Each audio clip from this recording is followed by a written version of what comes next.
I now give the floor to His Excellency Subramaniam Jaishankar, Minister of External Affairs of India.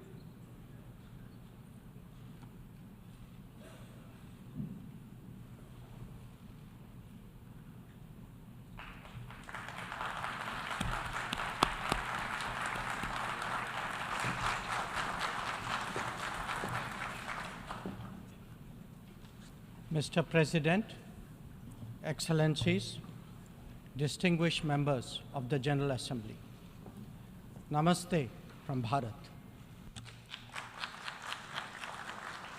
Let me begin by expressing our felicitations to the President of the General Assembly, His Excellency Dennis Francis, and our fullest support to the 78th UNGA's theme of rebuilding trust and reigniting global solidarity.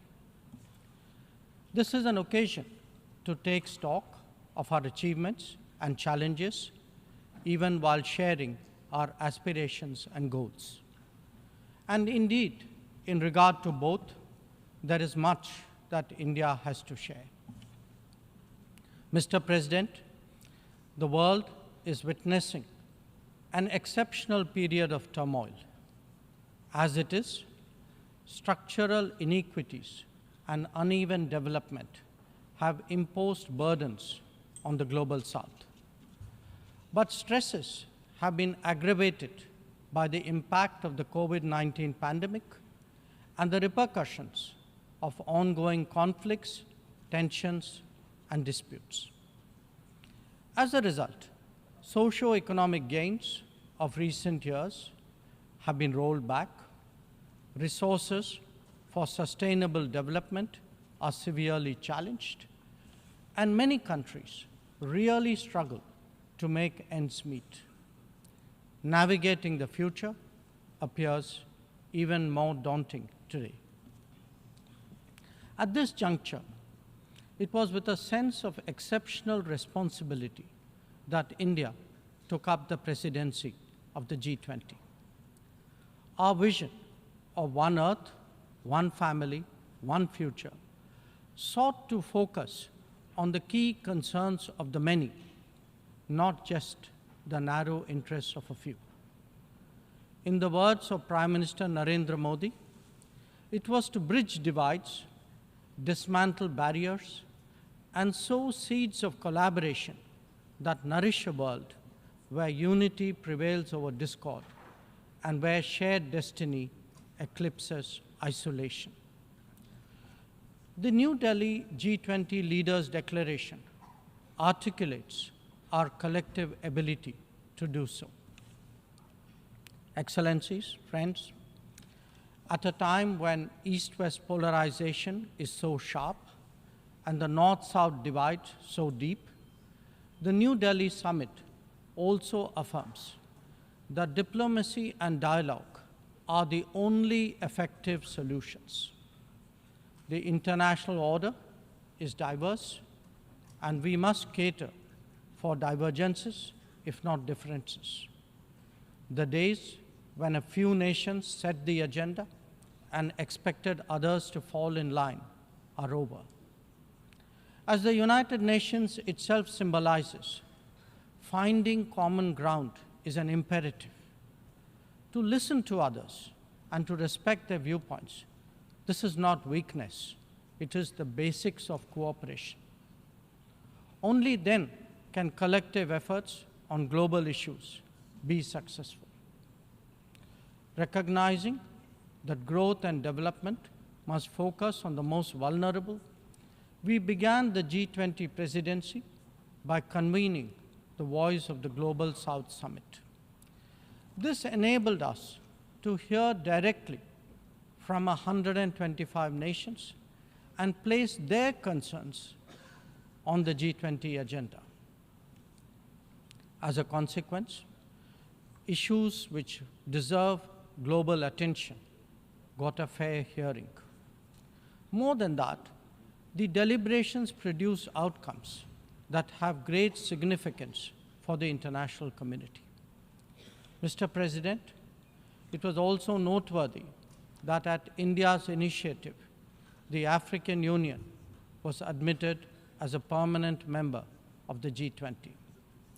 By doing so, we gave voice to an entire continent which has long been its due. This significant step in reform should inspire the United Nations, a much older organization, to also make the Security Council contemporary.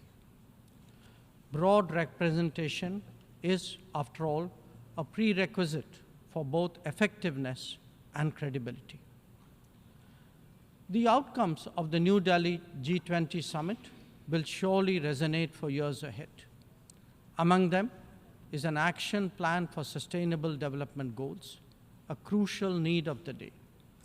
Equally important are the high principles of lifestyle for environment, and the Green Development Pact as they shape our approach to our planet's future. The transformative role of digital public infrastructure has also finally been recognized, as the salience of women-led development in building an inclusive and progressive society. The reform of international financial institutions has been given due weight, as has the resolution of debt vulnerabilities. Friends, the New Delhi G20 outcomes are expressed both as larger policies and as specific initiatives. They could be about building cities for tomorrow, or fighting corruption, eliminating hunger, or delivering quality education, ending plastic pollution, or preserving the ocean-based economy, or for that matter, enhancing food security, or even mapping global skills. Some address long-standing issues like gender divide and climate action. Others focus on new concerns such as responsible harnessing of artificial intelligence. All in all, we have placed for the world's consideration a set of actionable propositions, constructive solutions, and new directions. Even as we encourage collective endeavors, India also seeks to promote cooperation with diverse partners. From the era of non-alignment, we have now evolved to that of Vishwamitra, a friend to the world. This is reflected in our ability and willingness to engage with a broad range of nations, and where necessary, harmonize interests. It is visible in the rapid growth of the Quad, a mechanism today so relevant to the Indo-Pacific.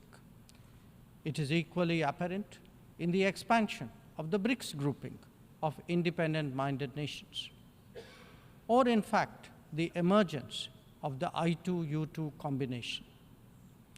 Recently, we hosted the creation of the India-Middle East-Europe Economic Corridor, IMEC. The forging of the Global Biofuels Alliance was another notable development.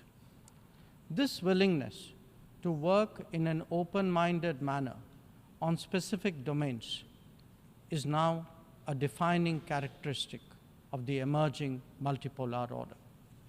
Mr. President, all nations pursue their national interests. We, in India, have never seen that as being in contradiction with global good. When we aspire to be a leading power, this is not for self-aggrandizement, but to take on greater responsibility and make more contributions.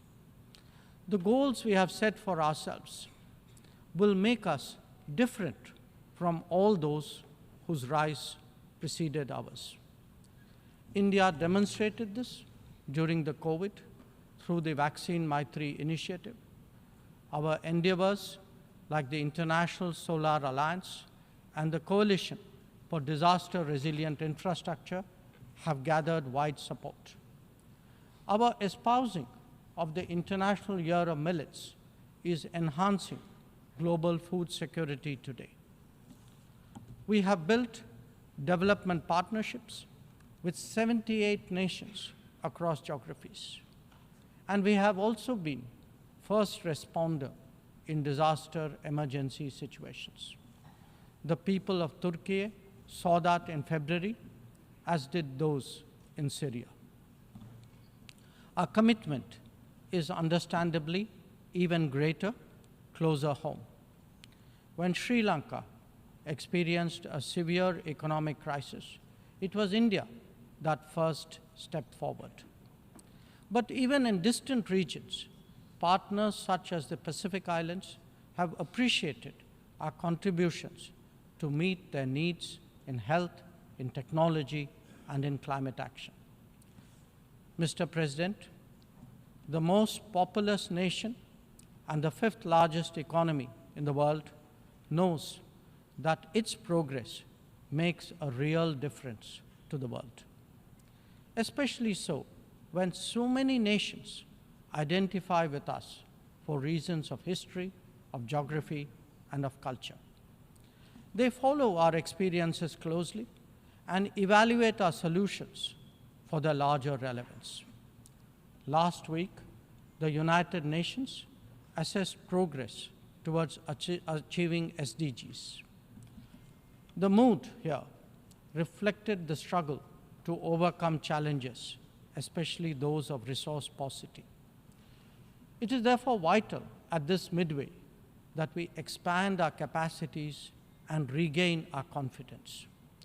As the largest contributor to meeting SDG targets, India's achievements should give heart to others on this journey. After all, the Global Multidimensional Poverty Index records that we have halved the global MPI value in the last 15 years, lifting 415 million people out of poverty. That progress has now moved on to a higher level with ambitious socio-economic initiatives covering financial inclusion, food and nutrition, health and water supply, as well as energy and housing. We are seeking to demonstrate that social welfare need not be the sole prerogative of the developed world. Excellencies, programs underway in India highlight the transformational role of digital delivery of public goods. It has facilitated scaling up, it has enhanced efficiency, and it has combated corruption.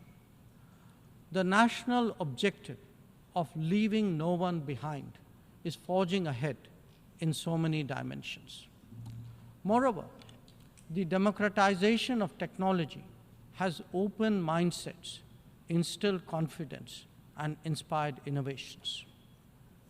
Excellencies, in our deliberations, we often advocate the promotion of a rules-based order. From time to time, respect for the UN Charter is also invoked. But for all the talk, it is still a few nations who shape the agenda and seek to define the norms. This cannot go on indefinitely, nor will it go unchallenged. A fair, equitable, and democratic order will surely emerge once we all put our minds to it. And for a start, that means ensuring that rule makers do not subjugate rule takers. After all, rules will work only when they apply equally to all. Mr. President, we must never again allow an injustice like vaccine apartheid to recur. Climate action, too, cannot continue to witness an evasion of historical responsibilities. The power of markets should not be utilized to steer food and energy from the needy to the wealthy.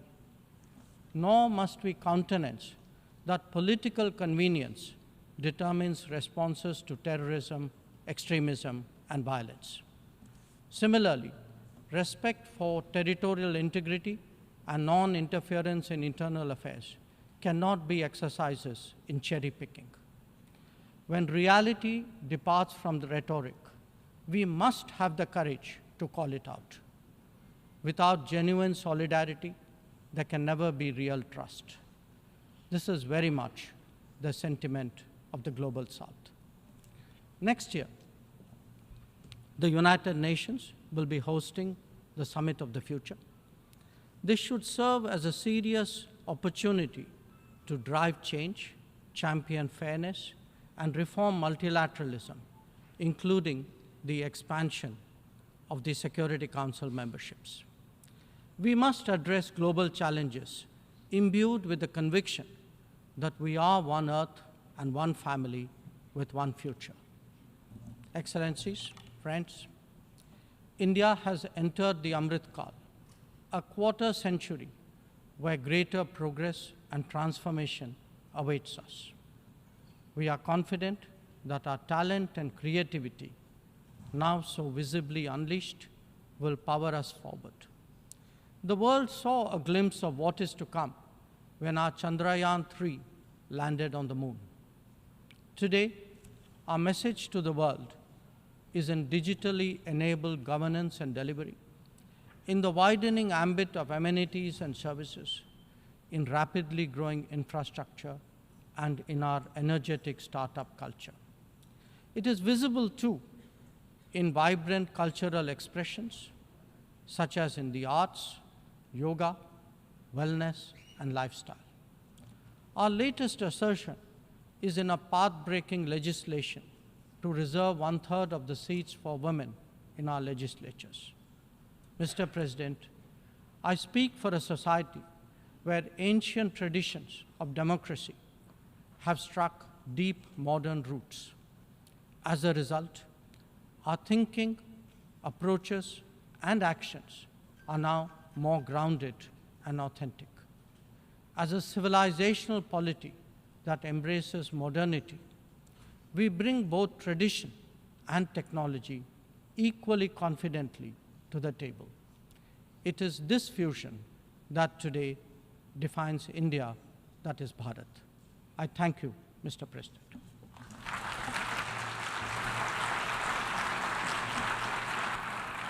I thank the Minister of External Affairs of India.